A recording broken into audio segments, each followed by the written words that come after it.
जर मित्रांनो तुम्हाला सरकारचा पैसा तुमच्या बँक खात्यामध्ये येत नसेल तर तुमच्या खात्याला NPCI म्हणजे की DBT लिंक नाही आहे, म्हणजे की आधार कार्ड लिंक नाही आहे, तर तुम्हाला आधार कार्ड लिंक करताना तर तुम्ही एकदम माझ्या करेक्ट व्हिडिओमध्ये आले आहे। या व्हिडिओमध्ये मी तुम्हाला एकदम लाईव्ह म्हणजे सविस्तरपणे शिकवणार आहे की तुम्ही लिंक कसे करू शकता आधार कार्ड।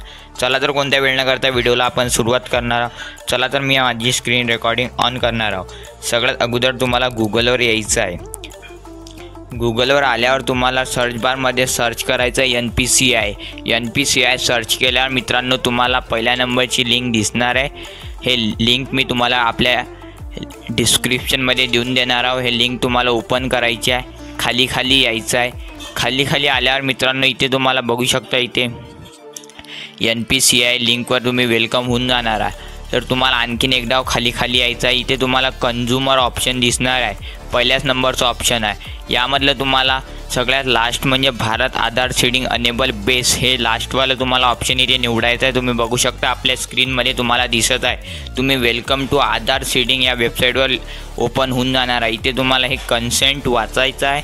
त्यानंतर इथे खाली तुम्हाला वाचून घ्यायचं आहे। त्यानंतर मित्रांनो इथे वर मेनू बारमध्ये 3 लाईन दिसत असतील, त्या 3 लाईनवर तुम्हाला क्लिक करायचं आहे। त्या 3 लाईनवर मित्रांनो तुम्ही क्लिक केल्यावर तुम्हाला त्यामध्ये एक ऑप्शन पाहायचं आहे, ते म्हणजे कोणतं, तर ते मी आता आधार सीडिंग हे ऑप्शन तुम्हाला त्या मेनू बारमध्ये शोधायचं आहे। त्यानंतर तुम्ही इथे NPCIच्या इथे येऊन जाणार आहात। इथे तुम्हाला सगळ्यात अगोदर तुमचा आधार नंबर एंटर करायचा आहे। त्यानंतर इथे रिक्वेस्ट फॉर आधारमध्ये सीडिंग निवडायचं आहे।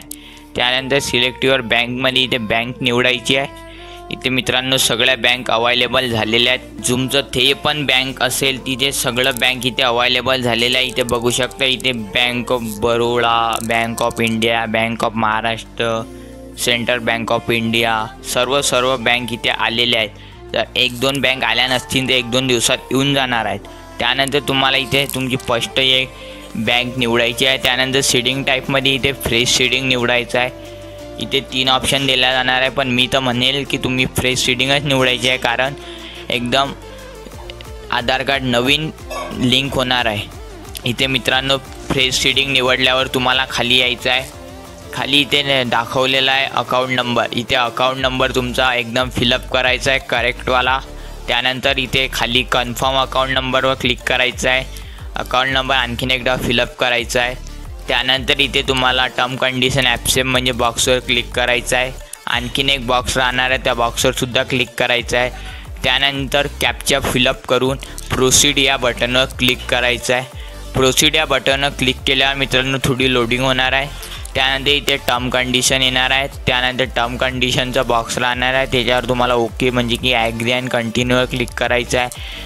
आधार कार्डवर लिंकवर एक OTP जाणार आहे, तो OTP तुम्हाला इथे फिलअप करायचा आहे।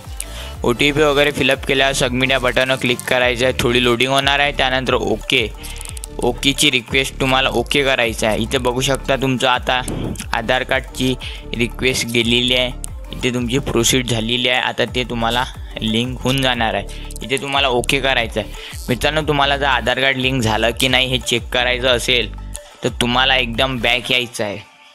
आता मी तुम्हाला शिकवणार आहे की तुमचं आधार कार्ड लिंक झालं आहे की नाही आहे। तर तुम्हाला या सगळ्यात पहिले ओके करायचं आहे। ओके वगैरे केल्यावर तुम्हाला बॅक यायचं आहे। बॅक आल्यावर आधार मॅपे स्टेटसवर क्लिक करायचं आहे। इथे तुम्हाला आधार कार्ड नंबर टाकायचा आहे। त्यानंतर इथे खाली कॅप्चा फिलअप करून चेक स्टेटस या बटनवर क्लिक करायचं आहे। OTP जाणार आहे, तो OTP तुम्हाला इथे फिलअप करायचा आहे। सबमिट या बटनवर क्लिक केल्यावर थोडी प्रोसीड झाला। इथे बघू शकता आधार नंबर, मॅपे स्टेटस, लास्ट अपडेट डेट, सर्व माहिती इथे येऊन जाणार आहे, कोणत्या बँकेला लिंक आहे। इथे बघू शकता मॅपे स्टेटस आपली अनेबल आहे, म्हणजे की अनेबल फॉर DBT म्हणजे आपला आधार कार्ड लिंक झालेला आहे। तर अशाच माहितीसाठी तुम्ही आपल्या चॅनलला सबस्क्राईब करा। आजचा व्हिडिओ कसा वाटला नक्की कमेंट करून सांगा। चला तर आजचा व्हिडिओ इथे सेंड करूया। धन्यवाद। जय हिंद, जय महाराष्ट्र।